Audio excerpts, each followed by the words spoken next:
Today I'll be speaking with Mahi RamaKrishnan, whose newest documentary, Seeds of Hatred, focuses on internally displaced Rohingya and other ethnic minorities in Myanmar. Mahi, welcome to the program.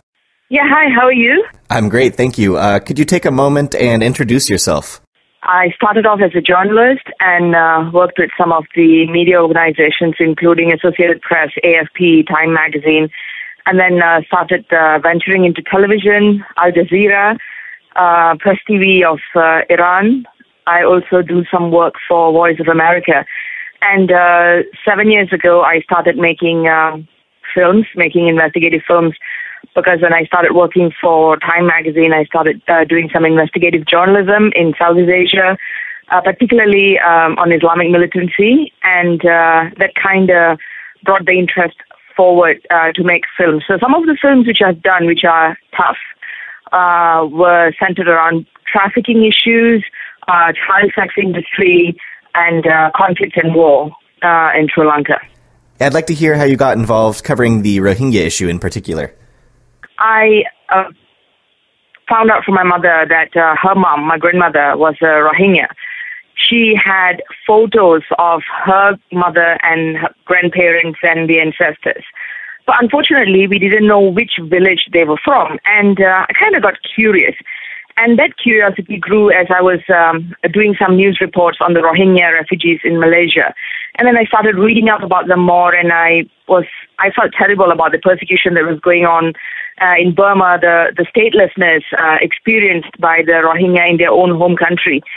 So what I did was I started taking these photos of my grandmother and my great-grandmother, and went to the Rohingya community, who were already starting to get familiar with me, and I kind of wanted to figure out where they were from. And looking at the photos, they say, wow, these people are Rohingya, but it's because of the way they dress and the way they look, but, there's no way we can find out where they are from if you can't even give us the name of one village. So I started working a lot more, and then got to know about this love story between my grandfather and my grandmother. My grandfather was with the British Indian Army, went to Burma to work, saw my grandmother, fell in love with her, eloped with her, and then they settled in Malaysia.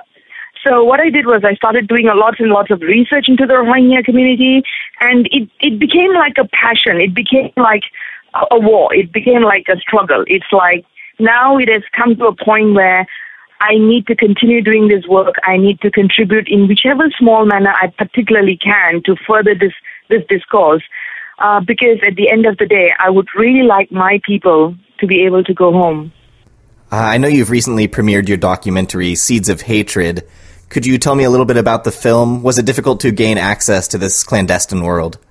In 2013, I was asked to do a film on the persecution of the Rohingya, both in Burma and Malaysia. So I did 3 trips to Burma in 2013. And what really shocked me was the fact that it was a deeply divided society. That's number one. And number two, I have covered deeply divided societies, and usually people who are marginalized will band together with others who are equally marginalized, because they know that, as one strength, they are able to fight oppression even better, and they will identify with the suffering of the other group.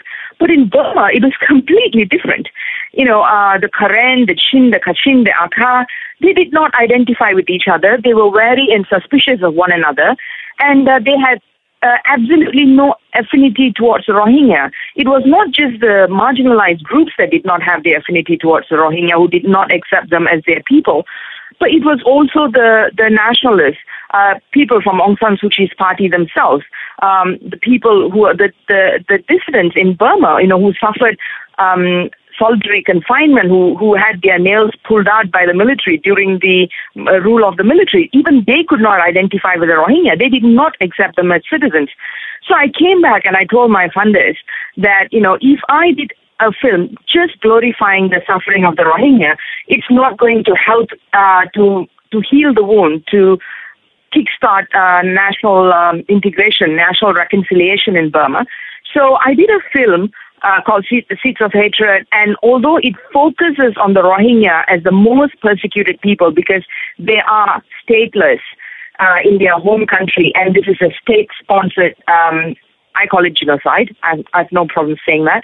But the film also talks about the levels of persecution among all the other ethnic groups, the way they have suffered, so that, when I am able to show this film in Burma through the Democratic Voice of Burma, which is an independent channel, then I hope that, everyone who's watching it will understand that the other has suffered equally, if not more. And I'm really hopeful that it will kickstart national integration, which popular leaders like Aung San Suu Kyi have failed to call for.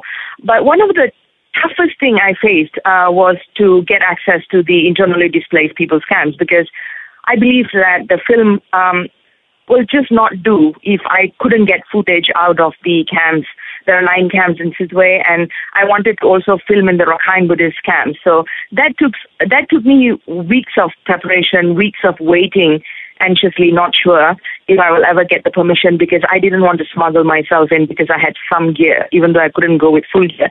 But after almost 3 months of waiting, the permission came through. And so then it was fine. Then, I had people to support me. I had people I could interview, and that was fine. But of course, talking to the people in the displaced people's camps, turning and looking everywhere just to see nothing but despair and hopelessness was heartbreaking. I'm a mother. I've got 2 children, and looking at all the kids and, not being able to go to school was tough, was really tough, because I believe that if the Burmese government does not change its policy, does not have the political will to stop this killing, then it's going to be extremely difficult to see some kind of changes in Burma.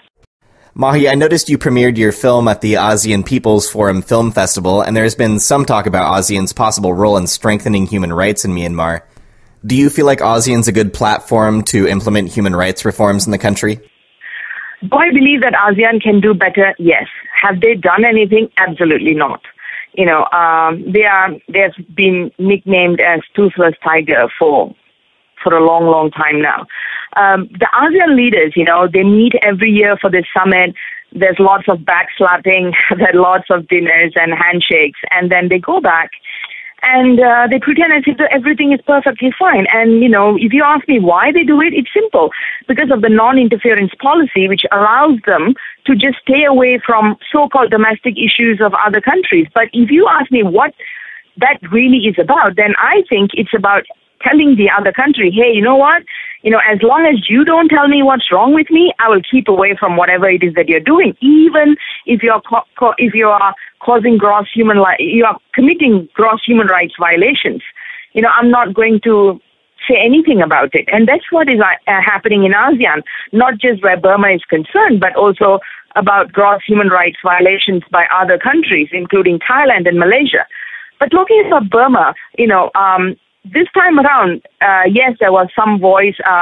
Former ministers in Malaysia, including the current foreign affairs minister, did reprimand Burma and say that they really need to be concerned and they really need to have the political will to look at the Burmese, to look at the Rohingya issue. But how far this is going to go, I am not sure. And also, what is really important at this point in time is to do away with the non-interference policy, which is an archaic law, because, the Rohingya is no more contained as a domestic issue in Burma alone. Just a week or 10 days back, there was this discovery of mass graves in bordering Thailand and Malaysia. So obviously, this is spilling over into other countries as well. And all the countries, they have a moral obligation, they have a duty, they have a responsibility to come together to look at some kind of ASEAN declaration, some kind of pact, which will look not just as the Rohingya issue in isolation, but also the trafficking issue on the whole. This has to happen. This has to happen now. The already faint prospect for Rohingya citizenship was dealt another blow this year, as even the temporary ID cards were confiscated. And of course, those who would like to apply for new IDs must register as Bengalis. Do you feel like these political moves are specifically aimed at further distancing Rohingya from the prospect of citizenship? Well, the 1982 citizenship law ripped them off their citizenship. And now, I'm not sure if you have looked at the citizenship, the form that they have to fill up for their citizenship. It's atrocious. It's like, it has got questions like this. So where did you come from? How did you get into Burma? By boat, by car, by plane, walking. And I'm like, how are they going to answer these questions when they did not come to Burma recently? It's not like they're walking to Burma or flying to Burma today. They are the indigenous people of Arakan. But even the citizenship form does not give a chance, any chance, for the Rohingya to say that, hey, look, you shouldn't even be asking us these questions because we are Burmese. We belong to this land. So, it's so clear that this is state-sponsored. It's genocide. It's the political will of the military in Burma to actually wipe them out of Burma completely.